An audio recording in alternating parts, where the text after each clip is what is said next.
Well, looky here. You are listening to someone who is bold, authentic, diverse, unpredictable. Baby, I am unapologetically Ramon, and you have entered my zone, the QB zone, baby. Hello, somebody.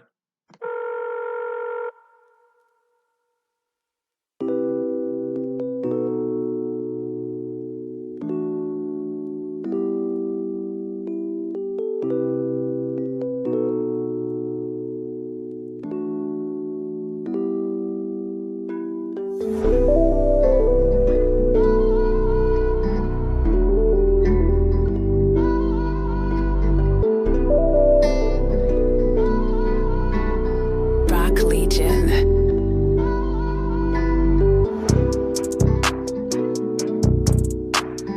So I want to welcome everyone back to another episode of the QB Zone. Today is going to be a very interesting episode. It's probably going to be one of my more uncensored episodes. Today I have Lauren Gomes joining me again for her first time this season. Those who listened to or saw last season, she was there a few times. We have my cousin Kenzell, who is here, and we have a newbie. We have Mr. Daquan Hall. How are you guys?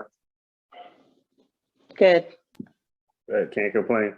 Good. Doing good, man. We're gonna jump right in. Who has ever had sex in the workplace? I have. What happened? What?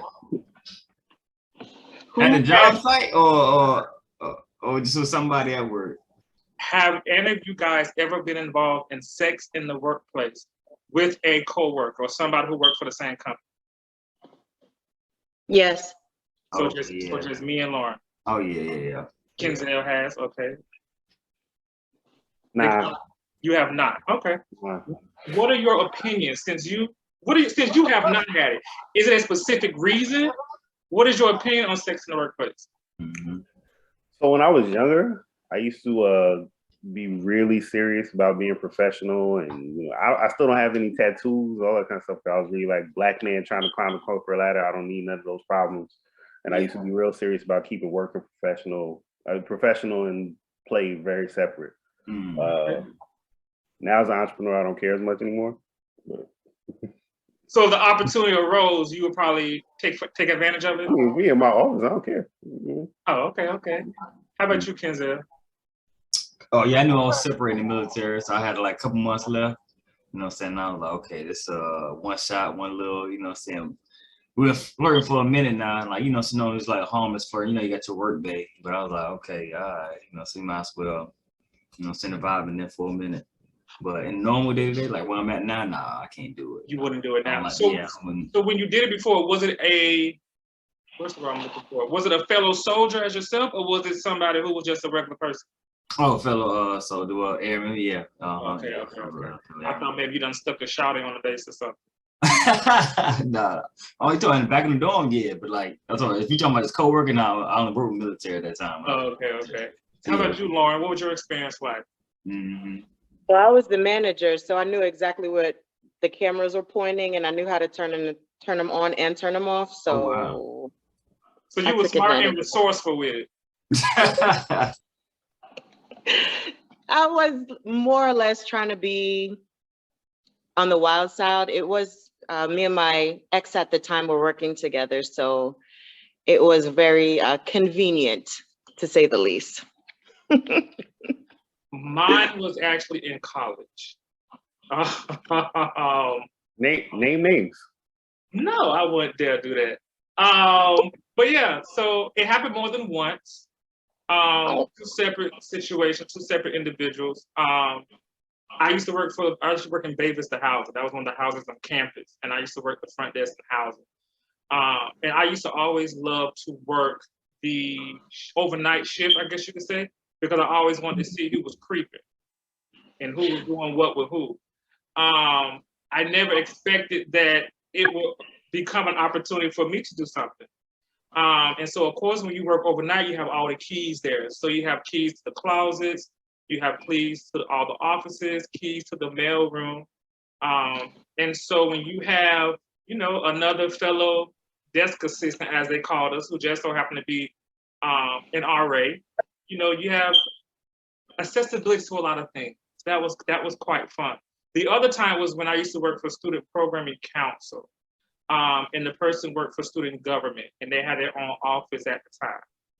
I won't say what year because I went to school with Daquan, so he's gonna do process of elimination. But yeah, so they work for student government and have their own office. I work for SPC. And what was crazy about it though was I was so scared. I said it must be nothing but God because we forgot to lock the door. And I'm like, nobody peeked in, nobody walked in, because he can tell you SPC, that whole office on either campus can be quite busy. There can be some traffic, at least back in our day. So yeah, I was very scared about that. Very scared about that. Have you ever gone to anybody else's job and had an experience? That's on my bucket list. That's on your bucket list. Okay. On my bucket list. No, I have not. I haven't had the opportunity to. But I want to so bad. You want to? Okay. Nope. I take it back because my current situation, they work on the road, so technically, I have. Does that make sense? Yeah. I'm trying to put my business all out there, but so their office is the vehicle. yeah. So you mine have is more of a Yeah. mine is more of a fantasy thing too. Like I've always wanted one of my women to come in and just knock everything off my desk and like, yes. Facts. I don't see. What? Every time I sit in a movie, I'm often like, I want to do that, or have somebody exactly. all Come in the trench coat and heels. Not the trench coat. Knock everything off the desk. Mm-hmm. Yeah, it's just that whole office experience. I want to have that, like, him being boss or whatever the case is, that I can literally go to their job and fuck up the job. Like, don't judge me. So I guess I'm the only one on this who's actually done that. What? How did that happen? I'm being nosy. I'm all up in your business right now. It's okay. Do tell. So the first, I will be out the bag. So the first time it happened, I want to say I'll tell this age. I was like a junior at FIU. So we're talking 2000. I was 05 when I crossed. So we're talking 2004, 2005-ish. I was living at North Campus at the time, Biscayne Bay campus at FIU. And they worked, I don't even know what that building is called, but it's a building by one of our student centers. You would know, Daquan, by the, what's that called at North Campus? It's called the Wolf Center? WC? Yeah, it's a Wolf Center. So it's a building by WC. I can't think of the name of it. And they worked initially in financial aid, then they moved to a different job. And so we had interacted quite a few times. They'd already come back to my dorm room and we've met up other places. And so one day I felt extra mischievous. I didn't have any classes. I was bored. I felt mischievous. So I text them, just having conversation. And I like to try people, see how far you can push them. Right. And I was literally laid in my bed, chilling, wasn't expecting nothing. And so I threw the offer out there. And I guess they said yes. And I was like, oh shit. I said, oh shit, I was kidding. Right. Like I wasn't expecting them to say yes. I'm thinking to say no, or boy, you tripping, or I'll come, anything but yeah. So I'm like, oh shit. The most Gemini story on the planet. So I mean, I can't back down. I mean, I don't put it out there. I can't, I'm like a punk. I'm look stupid. So I end up going. It was just a mutual oral transaction. I didn't go all out because I was too scared.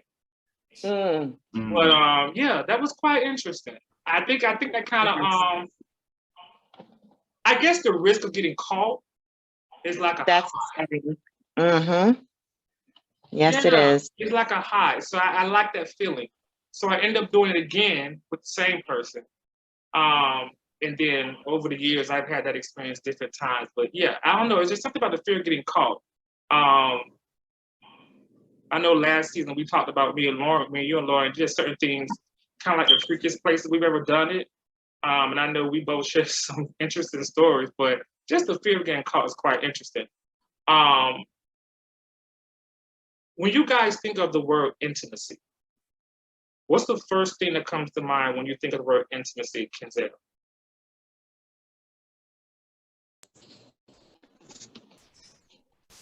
had to load the volume, had some traffic passing back and forth, still getting a little juicy.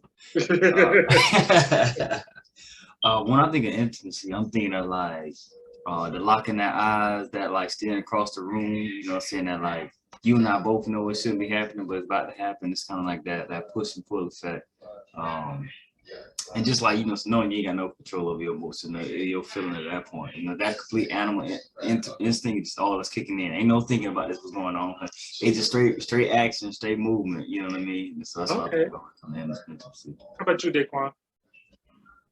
Mostly vulnerability, right? Being open to let somebody really understand who you are or how you feel about things, which builds to that, mental, physical, emotional connection.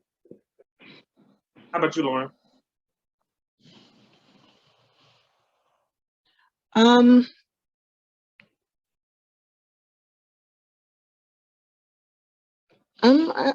sorry, I missed that question because people calling me. I'm trying to ignore them. So intimacy. What's the first thing that comes to your mind when you think of intimacy?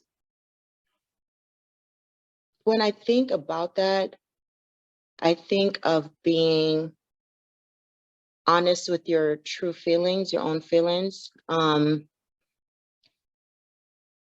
Again, I agree with being vulnerable, passionate, and self-aware of who you are with the person that you are, and being real with yourself. That to me is being intimate, at least for me. So, would anyone disagree that intimacy is not synonymous with sex? Yes. Would anyone disagree? Oh. Okay, nobody disagrees. Cool. It can include physical or emotional closeness or a mix of the two, but definitely not synonymous with sex. One thing I came across when I was looking into this intimacy and just different aspects of it, I came across 4 different types of intimacy. I'm going to go through the 4, and I would be curious if any of you have ever experienced this level of intimacy, and what it was like. The first one is emotional intimacy. This allows you to tell your loved one personal things that you might not necessarily share with strangers. Thinking of it as letting your guard down, the ability to tell your loved one something without being judged. Who have all experienced that? Everybody? Mm-hmm. Okay. Intellectual. This involves getting to know how another person's mind works and sharing the map to your mind as well. It builds as you exchange ideas and have meaningful conversation. For example, staying up all night, talking to someone and feeling that spark of a connection. Anyone has ever experienced that? Why are you telling my story? Why are you doing this?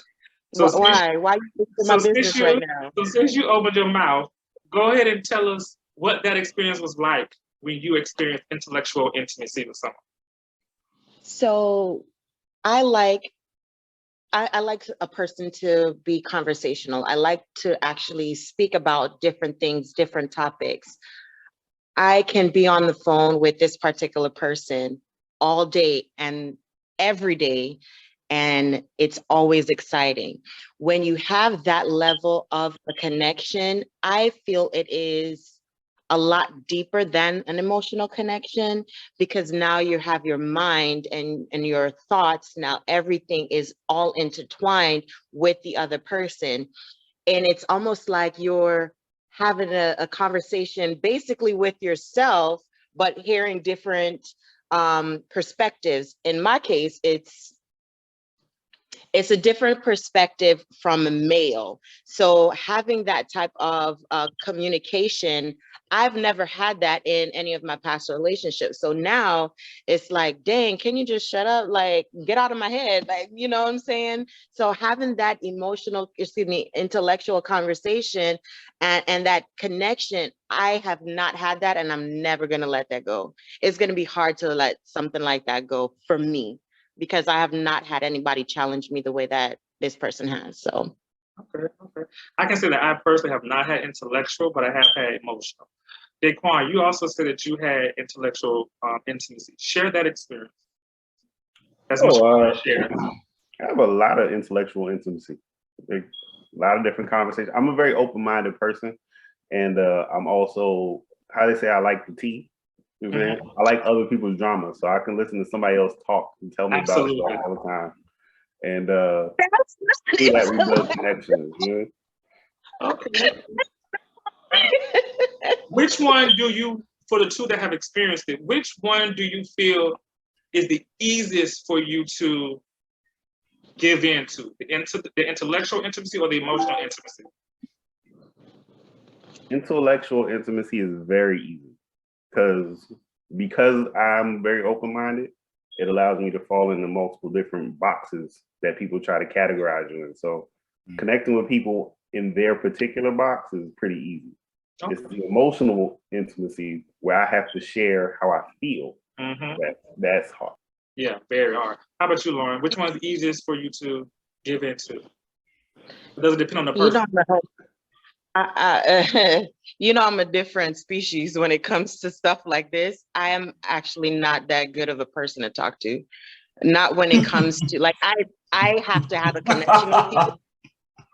I'm being honest. I have to have some type of a connection with you in order for me to actually open up to you. That's just me being guarded, you know, not necessarily that I don't like you as a person. I just don't know you. So I'm not going to have a conversation with you or open myself up being vulnerable to basically a stranger. I can have a general conversation, but to get on that deeper set or that deeper level with this person or just a complete stranger ain't happening.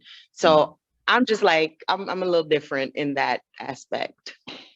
So how does one build that connection with you if you don't allow yourself to have a little vulnerability in conversation? How does it go beyond the surface?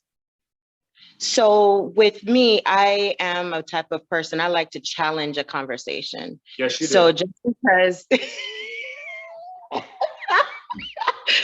because you say this book is a good book, or I'm gonna take it even easier. Just because you say this bottle is yellow, I'm gonna ask you why it's not white and then with yellow writings. You know what I'm saying? So because I want to know your level of a thought process. Well, why would you say it's yellow when you have white markings or black markings on the bottle? What makes you think that yellow is the basic color and not white? So when I have that type of a conversation, it makes you think like, well, maybe this is a white bottle, you know, that just has yellow coloring on it. Or maybe it is a yellow bottle with white coloring. You know, it opens up that level of a conversation. And that to me is what makes me like gauge where your thought process is going, or, you know, just which direction I might want to take the conversation. Like, you know, that's just me. You know, I challenge a lot of conversations. I get it. The next one I'm sure all of us has experienced is physical. Touch or closeness between bodies, kissing, cuddling, holding hands, or sex. You do not have to be sexual or romantic to have physical intimacy. That's true. That's true. The next one is quite interesting. Experimental intimacy. This occurs by spending quality time with someone, growing closer over common interests or activities. For example, attending a concert or NBA game together, watching TV together, or playing Monopoly or some game. I'm pretty sure we've all probably had that experience. Well, I got into a relationship off that. Yeah. So do tell, how did your relationship go from playing a game or from experiential to a full relationship? How was that? I mean, you feel like, because you're going on a journey, you feel like you follow on a path. Two characters feel like they're coming together. You feel like you're coming together with your partner.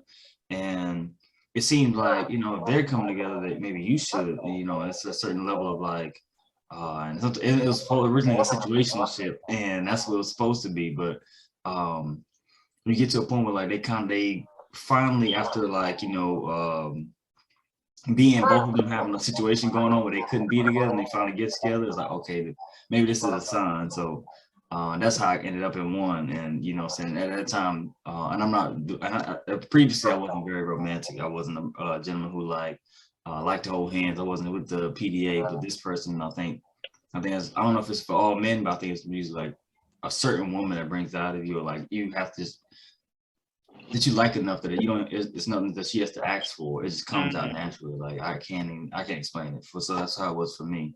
Absolutely, absolutely. And I definitely like, you know, enjoy. And if on the flip side of like if I do share an interest with like maybe us common people who work out, you know, say I'm working out together, and that's people who typically remain like, you know, fit together, and it helps me. It builds a bond. And I think that's probably why.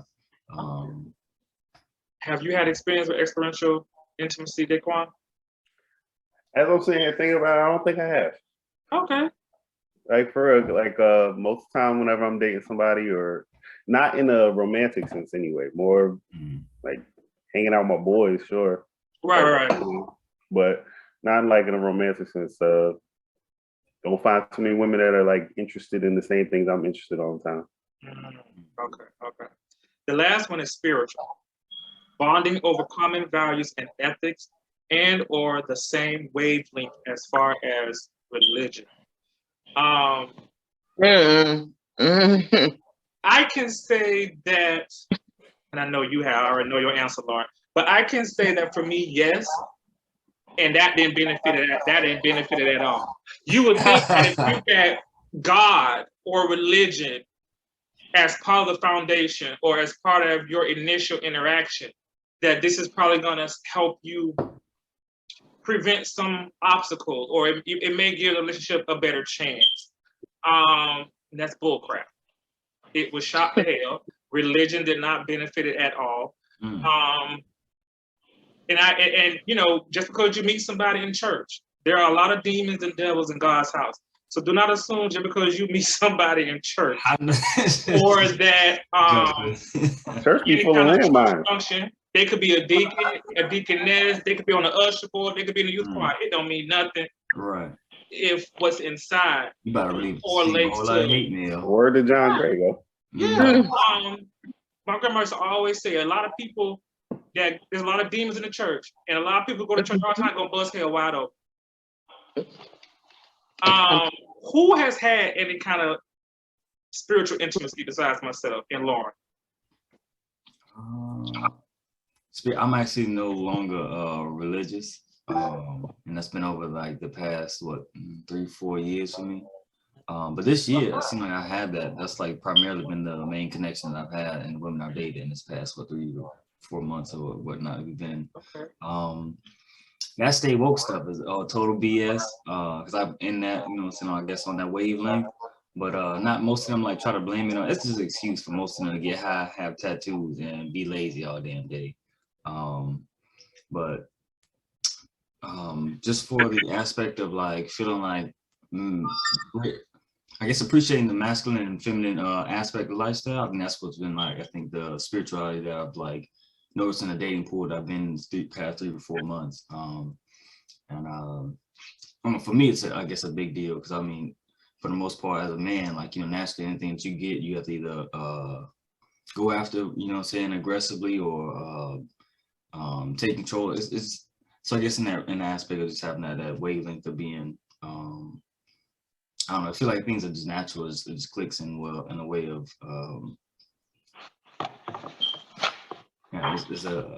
this is slightly off topic. Do you think that you could be in a relationship with someone if y'all two are not on the same wavelength spiritually?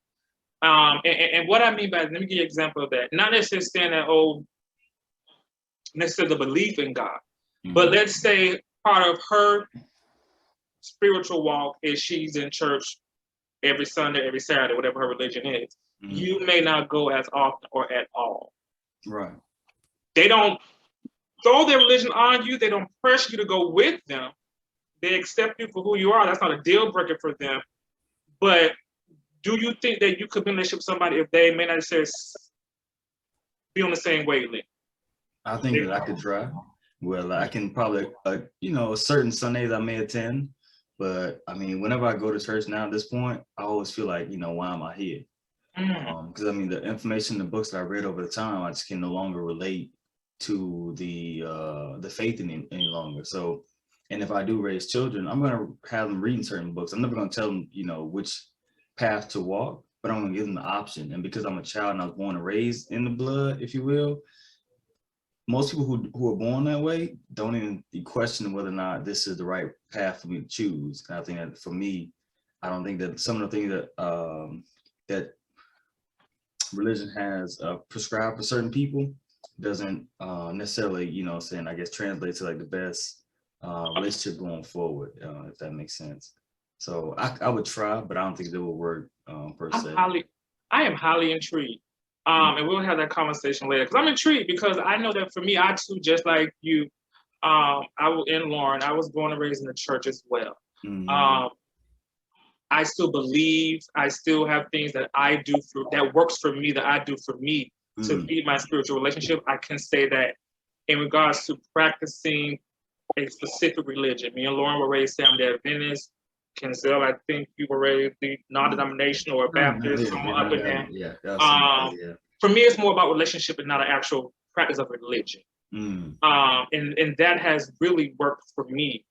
So I'm intrigued by that. I'll talk to you later. I'm intrigued. Daquan, how about you? Could you be in a relationship with someone if you guys are not spiritually on the same wavelength?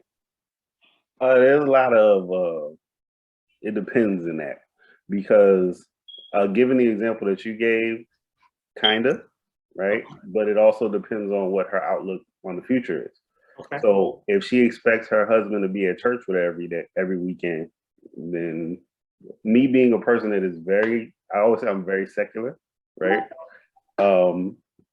So there's certain part, I like the dark side of life personally. You know what I'm saying? I like talking to the drug dealers and drug addicts and all that kind of stuff. Me too. So, and I don't ignore those things in my life. I feel like they're all a part of the human experience. So if she is very much on the opposite end of that, and is very religious, then no. But on the flip side, I've dated a lot of girls who say they're spiritual and they do tarot cards and that kind of stuff. Yes, you're right. You're absolutely right. For me, they're difficult to date because what I find, I ain't even gonna say that on here because I'm gonna get beat up. This is uncensored. If you don't let that out, huh? This is an uncensored conversation. Let it out. Listen, okay, no, because I'm gonna get beat up. They're gonna jump. Who? By who? Speak your minds. You're a king. Yeah. Don't dim your light, king. Exactly. They tend to have another issue that they are dealing with through tarot and spirituality and stuff like that. Okay. So that's the most PC way to say it. So because of that, it makes it very difficult to have those relationships because they really get deep into it. They want you to be deep into it too. And since I'm more open-minded, I'm open to listening to it, but they kind of turn it into a thing that you're involved too. So that makes that relationship difficult. But in terms of like dating someone who's more on the Christian side of things, it can be okay. She just has to she really has to accept who you are and where you are and say that that's not going to change and be okay with that. And I'm gonna get to you, Lauren. For me, let me elaborate for the spiritual aspect. We both would need to believe in God. The going to church, whether you go to church or not, it's not a deal breaker. Just a belief or just a agreement in a moral code, your morals and your ethics. As long as that's aligned with mine, I could care less. You don't ever have to go to church or accompany me. But if you believe in, I don't think it would work with a Muslim. I don't think I could date a Muslim. It's very similar. And it is. But they actually go to the holiday, I guess at times I come from a big family that's used to celebrating certain holidays. And so I guess that would be weird for me. Like, what is it going to be like if we have kids and you're like, are you not going to want our kids to celebrate certain holidays? Are you not going to accompany me to family gatherings? That's literally the only reason why I don't know if it worked with the Muslim. But as far as the moral code, the ethics, and everything else, like I watch a crap load of documentaries about them. I honestly see myself, which is why I focus on relationship and not so much religion. I have learned a lot of aspects of their religion. I'm like, oh, we thinking it's so different and so anti, whatever. It's really not. Granted, they may more so give focus to what they call him, Muhammad and whatever, but Listen, I've listened to Louis Farrakhan talk many times, and this man has blessed my spirit or encouraged me. And you know, a lot of time in our Christian religion, they will look down on that. And I remember telling, I don't think it was Kenzell, it was one of my friends I was telling that all these years, here I am thinking that as a Seventh-day Adventist, me even entertaining certain other aspects of other religions was bad. And I'm like, I probably could have been blessed or ministered to by Louis Farrakhan ever since I was a child, or even other aspects of religion. The only thing that's going to get a little weird for me is the tarot card reading, and if you believe in spells and voodoo, because then I get stupid and my imagination runs wild. And when you start speaking other languages, I need you to interpret, because you may be casting a damn spell, and I don't know what's going on. I'm thinking you praying and you casting a spell. So I need you to speak my language. Yes, Daquan. So I'll just so that I don't get jumped, right? I'll explain what they would say to you in that situation. 9 times out of 10, they say that everybody casts spells, right? But they are the only ones who call it a spell. For the rest of us, we call it prayer or whatever other term any other group of person wants to use. Essentially, what they're saying is that whatever activity or ritual they take place in, they just do it with intention, meaning that they're hoping for a specific outcome or something like that. And they might burn a leaf, or then there's the other ones who are, bloodletting chickens. But it's a very wide range and it's wide spectrum. But that's what my more witchy friends, that's what they would. You are not talking. No, he ain't lying. Cause I ain't lying. I had to stop a girl. She lit some root in my car. I was like, oh hell no. I literally had to tell her get. Like I swear to God, she literally had this thing about the width of the bottleneck. She lit it on fire in the car. You know, the smoke hit the roof. It stayed in the roof, and I'm like, no, where you get your? And I was like, you know what I'm saying? I know it, and it was for good intentions, and it was like I didn't have a problem with it per se, but it was just like you in the car and it's about to stay in the roof. Like we in like maybe indoor, like on the balcony. I feel you, but yeah, no. But that's the funny thing that's the thing that happens that could cause something. But it's like I'm able to like vocalize, hey, this a no go. I turned it into a joke, but I was like, oh no, baby, we ain't getting high right now. You know, so I step out real quick. See, for me, dating them, that's always my issue. Is that they're like, you don't want to come over here and light these candles with me? No, I don't. Like, I'm saying, they do stuff without asking. So I need you to ask or explain to me what you're doing before you do it, because I'm gonna think you batshit crazy. Right. And it's done. But explain to me what you're doing. I'm a very open-minded person, believe it or not. Yeah. Just explain to me. It was fine. Don't just out the air cut a thing of my locks and then you start praying. Wait, what are you doing? Like, I need you to explain this. Be like, hey, when I cut a piece of your lock so I can da-da-da-da, then we can talk about it. This happened at T-Wild Park. This happened at T-Wild Park this last week. This is where I say, okay. This is where I say that spiritual connection or aspect leads into that intellectual conversation and intellectual mind, because when you have these people doing all these rituals and seances and hoodoo and voodoo and jinxing and all that other stuff, having that conversation can lead into that intellectual part as to why you're doing it and why do you believe so strongly into your beliefs. Absolutely. So can, different relationships work? Yes, as long as there's open conversation and being completely vulnerable with the other person and willing to accept what they tell you. So oftentimes we hear stuff, but we're not ready to hear opposition. Most of the time, people are not ready to hear that. So at least, again, I'm a little different than other people. I'm not I don't consider myself spiritual. I think I'm more agnostic. Like, I do believe, but I'm kind of in a transition period where I'm still searching. So I'm looking everywhere for answers. I'm reading a lot more than I thought I would be, especially when it comes to, African heritage, Caribbean heritage. It's a lot. So be open. Yeah, I think Black people really coming on in this new generation. About this, Lauren and Kenzell, because I'm so intrigued. Go ahead, Daquan. I probably am more open-minded to it because I grew up Catholic, and Catholicism has a ton of ritualism. It's just we were literally taught that we are literally drinking the blood of Christ on Sunday. We are literally eating the body of Christ on Sunday. We light candles. The priest walked down the aisle with the little. I don't even remember what that is, with the smoke. Yeah.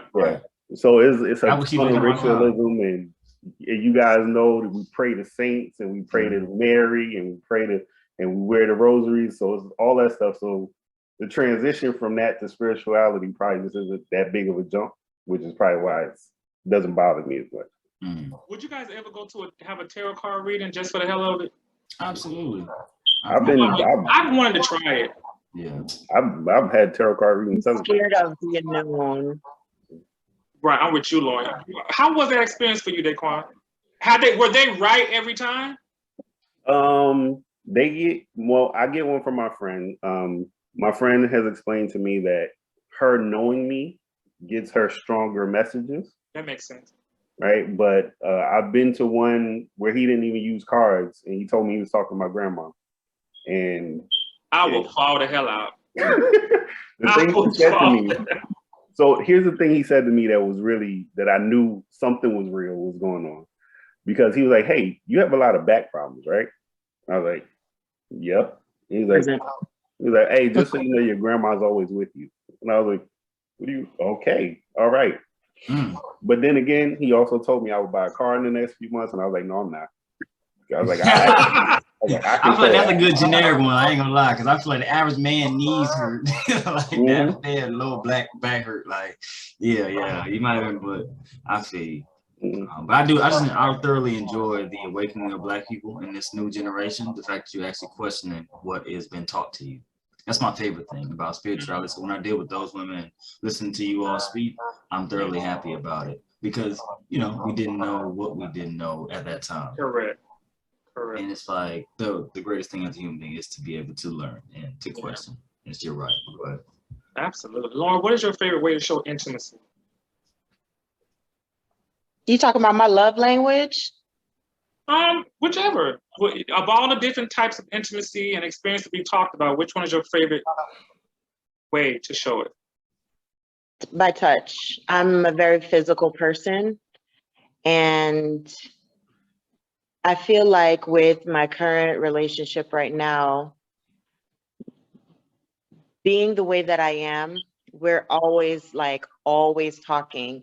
So having that intellectual conversation is a plus, but I want to show you how much you mean to me and why I appreciate these things, because I could talk your ear off from here till February. We all know this, right?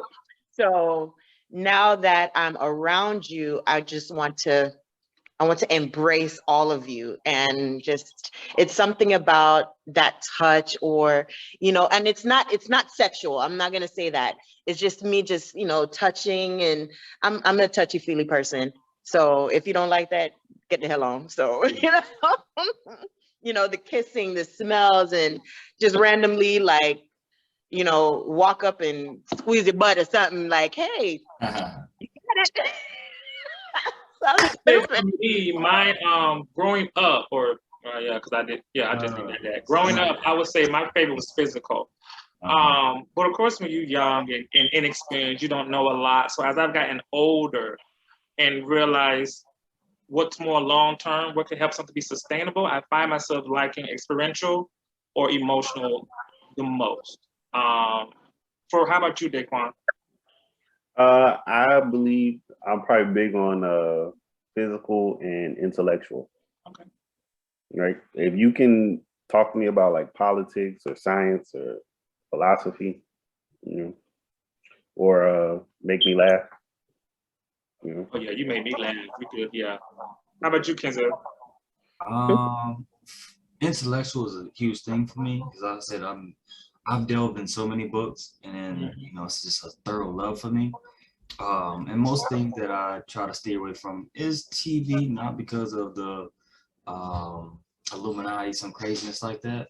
But I thoroughly believe that a majority of life is through patterns, and whenever you see those things, it's a recurrent object.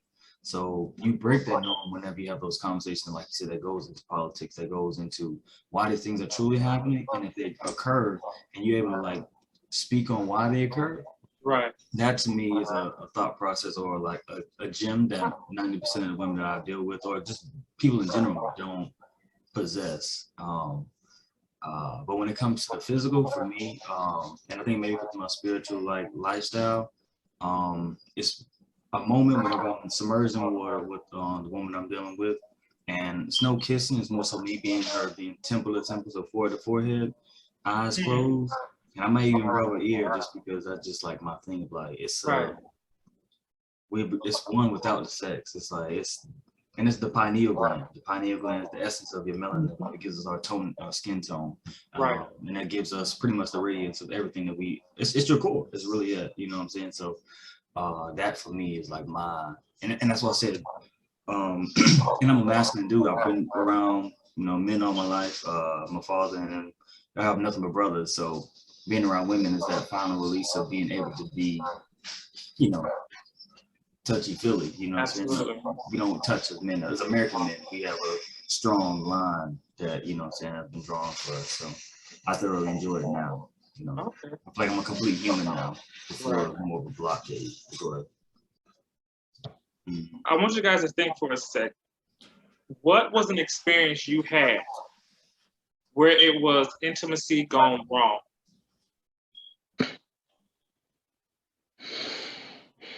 Intimacy gone wrong.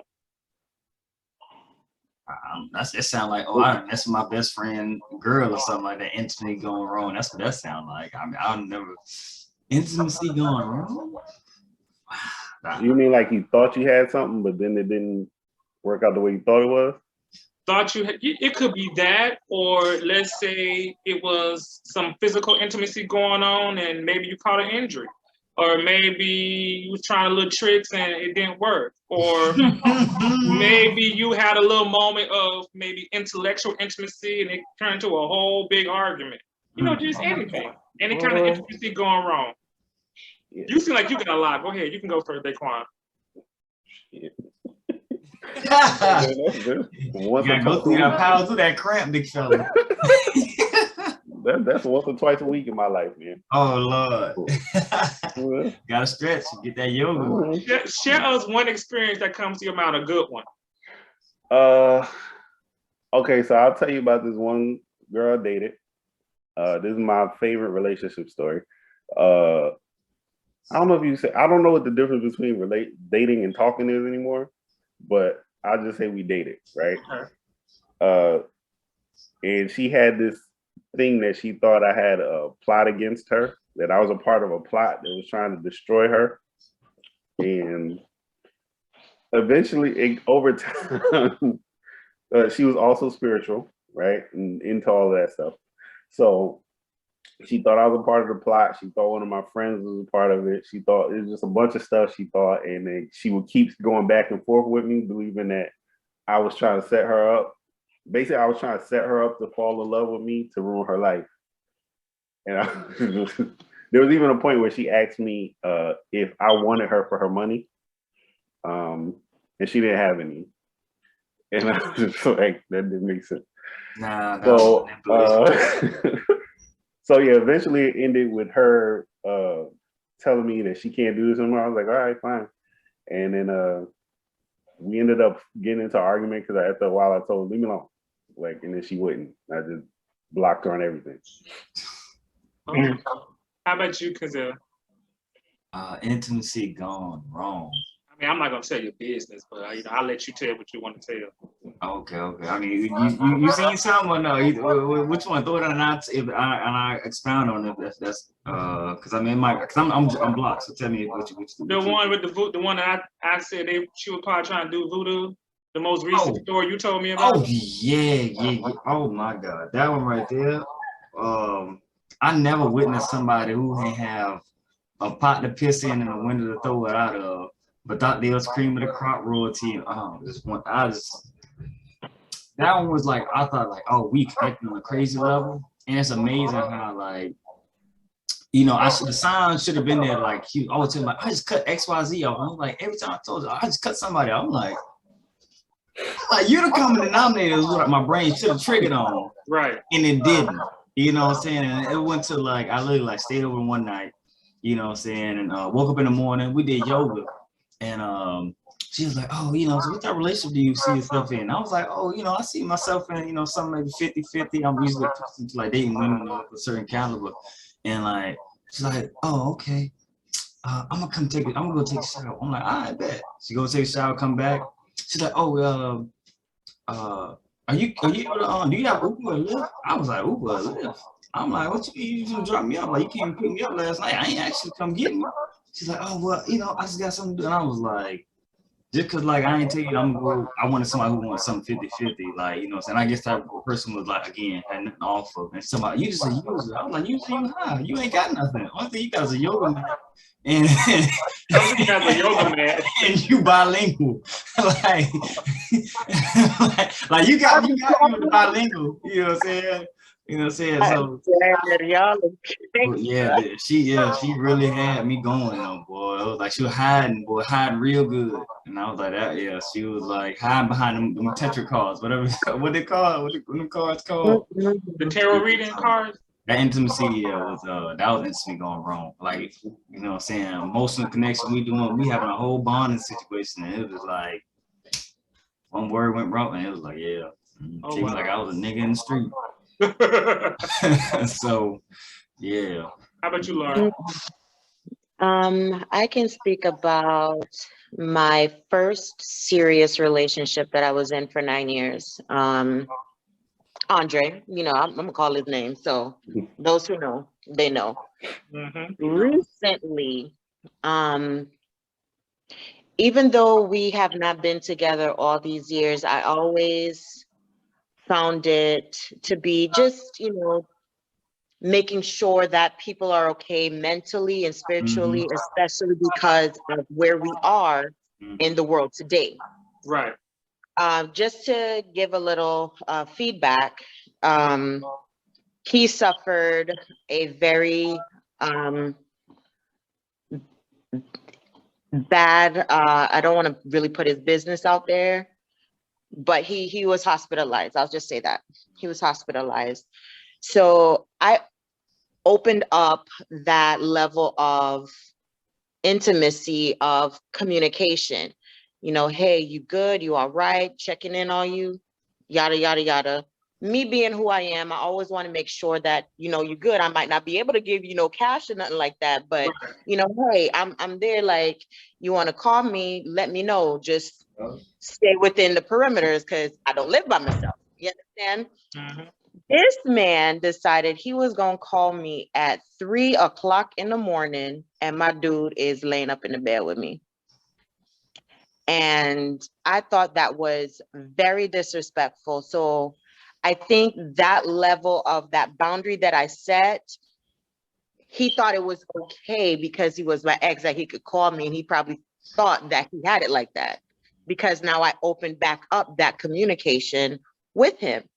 So I had to basically tell him, don't ever pass your place again, because what we had was 10, almost 15 years ago. Yes, we were in a relationship. That was during college. I ain't with you no more. Right. Don't pass your place when I set boundaries. So even though I am checking on you to make sure that you're good, don't call me after 9 o'clock, pushing it 10.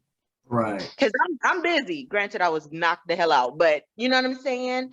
What my whole thing is, if I'm in a relationship with you, would you allow another woman, your ex, to be calling you at 3 o'clock in the morning, and there's no like physical communication, and y'all don't talk like that? So you know what I'm saying? Put yourself in other people's shoes is basically what I was trying to explain to him.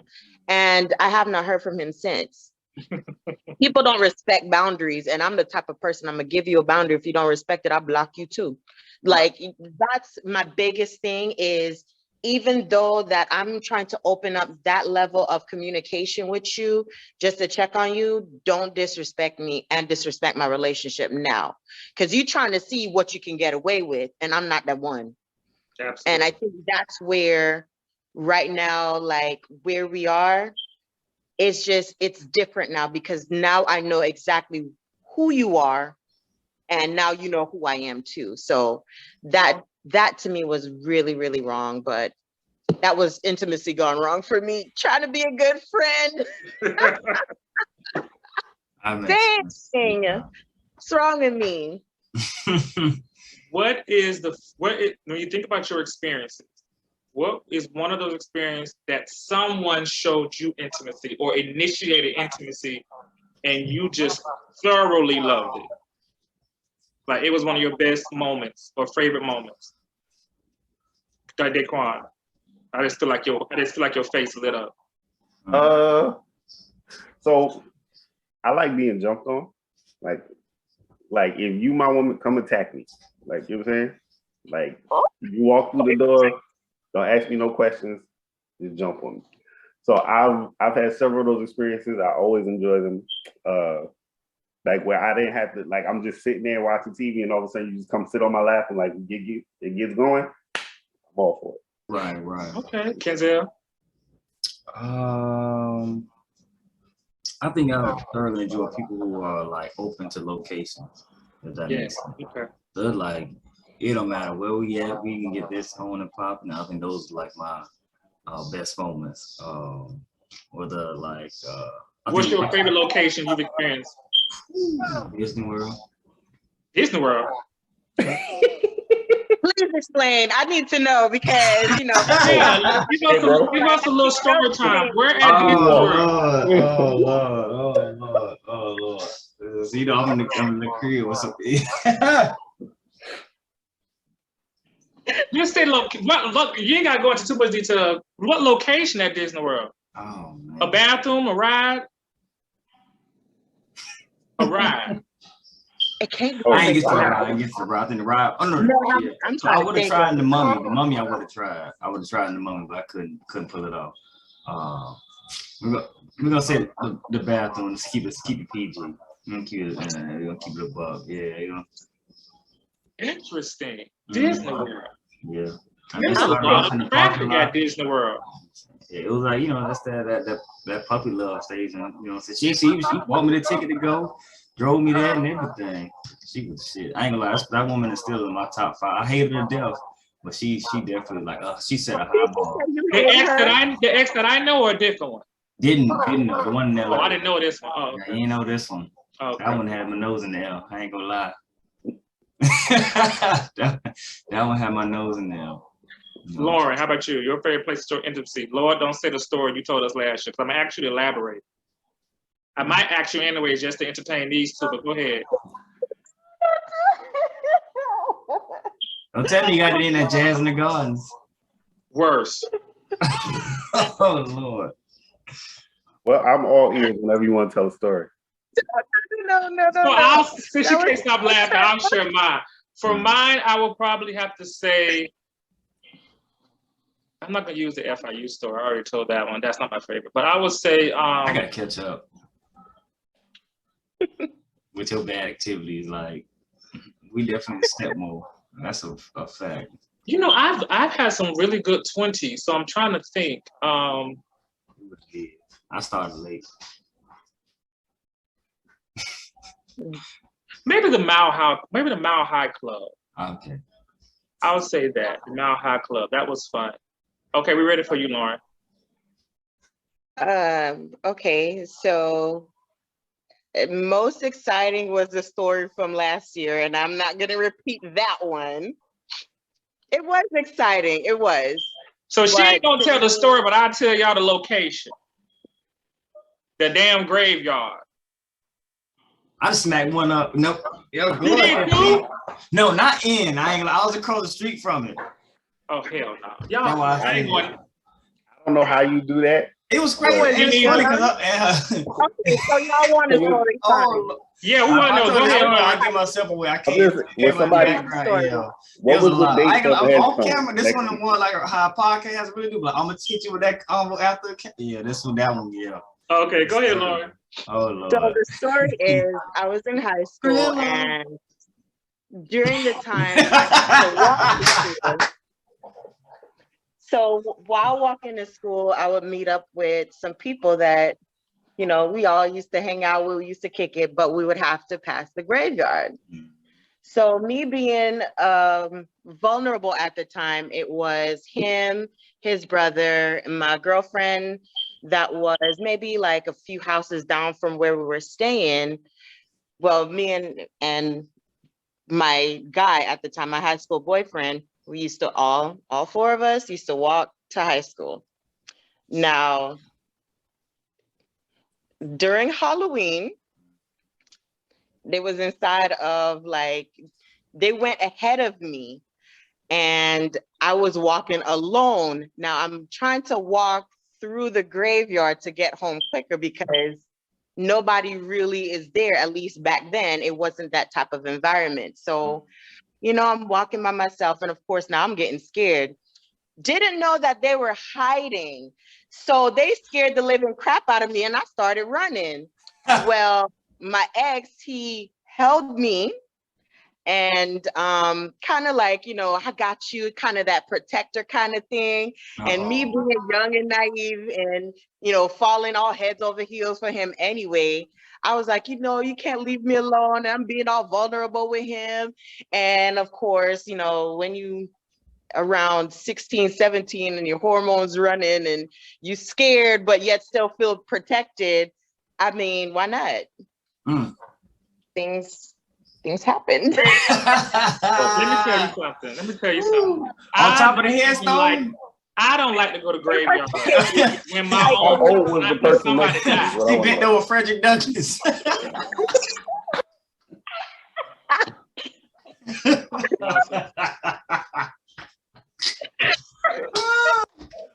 Said no more. You could have got me in the graveyard. I don't like to go to graveyards when people die. I dang sure ain't finna go to one that time. At the time, I had no other choice, right? Because the only way to get to school was to pass. If you wanted to get to school on time, you had to walk through the graveyard. You would have just been late. If I go around it, I'd have been late, or I'd have to leave earlier, which was dark at the time, which I was not trying to do. Listen, I'm not going to a graveyard if I went to all kind of stuff because I ain't had nothing. It was in like the little area where they have the tombs like that they stack and everything. I don't know what the name of it is called, but yeah, that was the area. Somebody, grandma's spirit probably was like, "Ooh, you giving me some moments." I don't go to funerals or around dead bodies unless I'm forced to. So I would have been late because I wasn't walking through the graveyard. I don't care what's going on. What?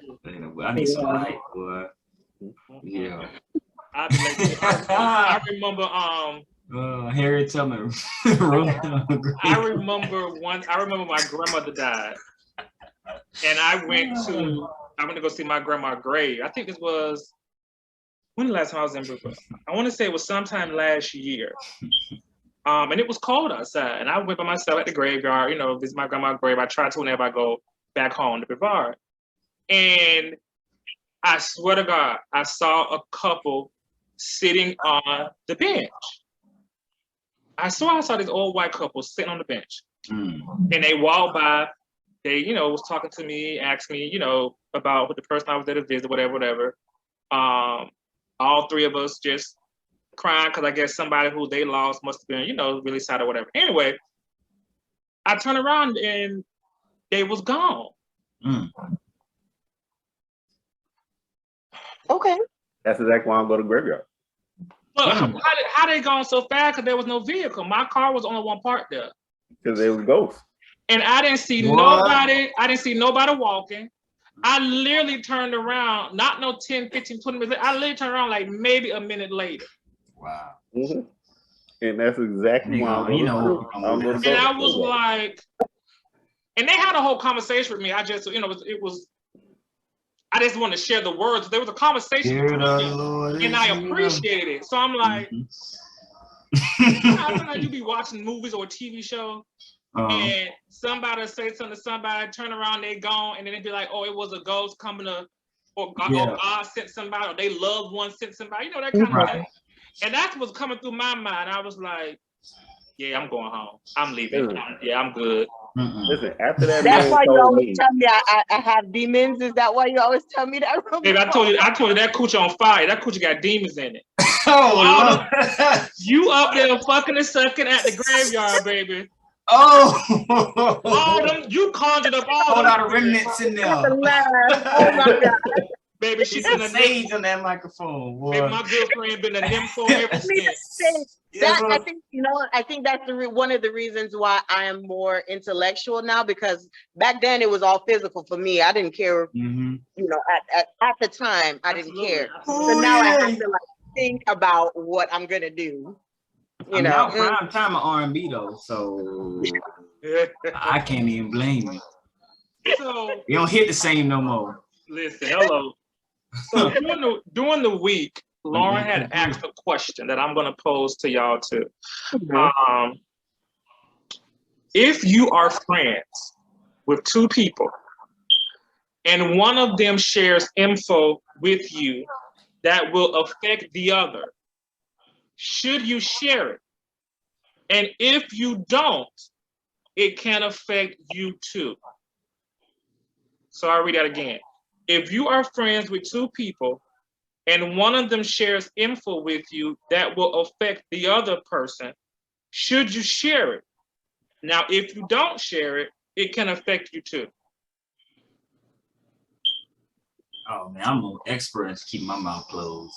So Kenzell, no matter what, you're gonna keep your mouth shut. But if you don't, and it's reason being because of like, man, I guess because like when it came to meet with like, and it's not even this is a different scenario, but like just dating wise, like you recognize signs. It's like when you play with the fool, it's like you can say why me, but real spill, you seen it all the time. And I feel like certain people, if that, it ain't gonna me explaining it, me dropping this dime is not gonna help the situation. If anything, I'm probably trying to alleviate guilt, but it ain't had nothing to do with me from the jump street. It's nothing I can say because the damage already been done. You know what I'm saying? It's like you really can. That's what I said. It's like I believe in my mind this person probably already know or have an inclination that something ain't right. And so but if you don't share it, it can affect you too. So what it depends on how it can affect you, or how would you handle that? That's what I said, man. I would like, and we both friends, so it's like we know we're relatively the same people. So like, we spend enough time around whoever this X factor is that like has created the scenario. We all know about it already, or we have an inclination of what could have transpired. And that's why I said I'm gonna stay out of it, because I can't help the situation. It's kind of like when people go to prison and they always be like, "Oh, what he went to jail for?" It's like, "Oh, can you help? Can you help us with it? You can pay for a lawyer bill." Right. Or do you have inclination to help this person alleviate jail time? No, you can't. So it's like, mind your business. Or why you ask? Just say like, "Hey, is he all right? Can I send him somewhere?" Okay, I can help you with that.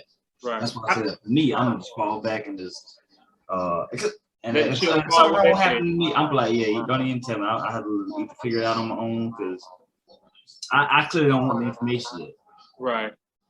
I would say for me, I agree with everything you said, and I'm on the same wavelength. I think the only thing that could make me consider sharing it, the component where if I don't, it affects me, it depends on how it's gonna affect me. Now, we're gonna fall out, I'm not gonna share it. Now, if it's something that can affect my livelihood or my safety, then yeah, that's a whole different situation. I possibly share it. But if me not sharing it, it's just gonna mean a relationship is gonna end. No, I'm not sharing that. No, if I'm still gonna have my income, I'm still gonna have whatever I got going in my life. I'm not sharing that. My name is Bennett, and I ain't in it. Right. How about you, Daquan? What I do? I'm right there with you, because when you share it, like when you bring the message, now you in the middle of it. Now they both gonna come talking to you about it, and I don't really care anyway. Right? I didn't want to know. I don't really care what y'all going through. I don't care if y'all talking to each other, not talking to each other, if y'all friends or y'all not friends, if y'all both hate me, and I don't care. Right? So as soon as I bring some information to one of y'all, now I got to be in the middle of it. And the only way I will really share it is just like you. Is it gonna hurt me somehow? Like, how does it hurt me? Like, you ain't gonna be my friend no more? All right. But if I'm gonna lose a contract or somebody's gonna get hurt, then yeah, I'll probably talk about it then. So the reason why I asked that question, it was in reference to a business relationship. And now we're talking about, a few $1,000s that it can affect you because you're a silent partner and the other spouse does not know about it. So now that the business is failing, you trying to get your money back. This was the questions that was asked to me. You trying to get your money back. What do you do? Do you, speak to that person or speak to both? Because now, somewhere along the line, they're hiding information from each other, but now it's going to affect you because this is your money. So what do you do in that situation? Now you're talking about you digging in my pockets. I need that money back. Do you not say anything? Me personally, I will open my mouth because, I made that investment, expecting that return. It was promising and profitable for quite some years. Of course, probably pandemic happened, which caused it to fail. Do you just walk away from that? If there was an agreement, if the business failed, all those things is questions that I was asking, but I just wanted to know what other people thought. I'd open my mouth because now y'all talking about my money. So I don't know. So in that particular case, I don't know if Ramon told you, I'm a business consultant, so I've dealt with situations like that before. It depends on a lot of different, well, not even a lot, but a few different factors, like what does the operating agreement say between the partners, if there's any other kind of contracts, or if it was me and I was in that situation where those two other things didn't exist, I would probably approach it more about what are the assets left in the business, and then we'll kind of take it from there. Because if there's assets left in the business and I'm a legit official shareholder, I'm entitled to a portion of those assets and what happens to them, right? So if you owe me money at the end of the day and the business dissolves, you still got to give me my money from the sale of those assets, right? But it can also be costly and lawsuits are hard to collect on. So therefore, and let's say, for example, one person owns 70% of the business or something, like anything above 50%, then you can't do anything about what they decide to do about those assets because you don't control enough of the business. So if it was that sort of situation, then I probably would look into whatever other options. But as a legit shareholder, you always have legal options because that other partner probably still has some sort of fiduciary responsibility to you, and to also disclose certain information amongst the partners. If they're husband and wife, they're gonna have a whole different set of legal things going on. So if it's gonna lead to them, if it's gonna screw up my money, but they get divorced, I'm probably gonna talk about it. Like, you still screwed up my money. You know what I'm saying? And y'all was gonna get divorced anyway, for real. Like, that's what it comes down to, if y'all hiding stuff between each other and all that kind of, y'all was getting divorced anyway. I just helped that along. But if not, if it's really not, if there's other options, then I may not say anything. If I'm feel fairly confident that I'm still gonna be okay in those situations, I probably wouldn't say anything. Thank you. No problem. That money online though, just I'll pass that information along. Thank God I ain't got no money. So. Daquan, Kenzell, Lauren, I appreciate it. I ain't gonna keep you guys no further. That is it for this episode. I appreciate it. Definitely will have y'all back. I'm definitely intrigued about that religion talk, Kenzell and Lauren. So we're definitely gonna talk. And then Daquan is a wealth of knowledge from a business perspective. So you guys will hear from him again. But that's it for tonight. I appreciate y'all. Y'all take care. This is great. That money, I'm coming to QB zone and I'm putting cases on all you mothers. Hello. Bye. Bye. Well, that's it for the zone today. We are officially shutting it down. Thank you guys so much for tuning in. And until next time, remember this. Some people are not loyal to you. They are loyal to their need of you. Once their needs change, so does their loyalty.